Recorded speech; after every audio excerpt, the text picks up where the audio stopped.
Hey everyone, in today's video, I'm going to show you how to set up a fully working auto clicker on an iOS device. If you've ever tried doing this before, you probably know it's not as simple as it is on Android. But don't worry, I'll walk you through a method that actually works on iPhone. Take a look at my iPhone. You can see that I already have it on my device. It supports single target mode for repeated taps in one spot, and there's also a multi-target mode if you need it to tap multiple areas at once. To prove it's legit, I'll open up a game and show you in action. I'm launching Tap Titans 2, and as you can see, the auto clicker overlay is visible. Notice that it's already tapping automatically, and I'm not even touching the screen. It's running completely on its own. This is just one example of how you can use it. What you do with it is totally up to you. If you want to get this set up on your own device, keep watching. Let's jump right into the tutorial. First, you're going to need to open up your preferred internet browser.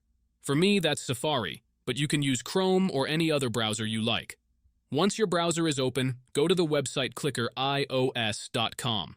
You can either type the website name directly into the address bar or just search for it on Google. When you land on the website, take a moment to look around. You'll see a description of the app, how it works, and some of its main features. It explains things like single target mode and multi-target mode, so you can get an idea of what the app is capable of before installing it. Now, when you're ready to download it, look for the download button. Go ahead and tap on that. Once you do, the download process will begin. If this is your first time using the website, you may be redirected to another page. Don't worry, this is normal. On that page, you'll be asked to complete a few additional steps before the download can finish. These steps are usually very simple and clearly explained on the screen. Just follow the instructions carefully and complete everything as shown.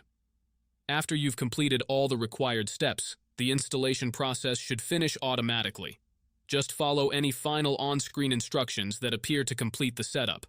Once everything is done, you should see the Auto Clicker app available on your home screen, ready to open and use. That wraps up this video. I really hope this method works smoothly for you and that you're able to get the Auto Clicker running without any issues. If you found this tutorial helpful, make sure to show some support. Thanks so much for watching, and I'll see you in the next one.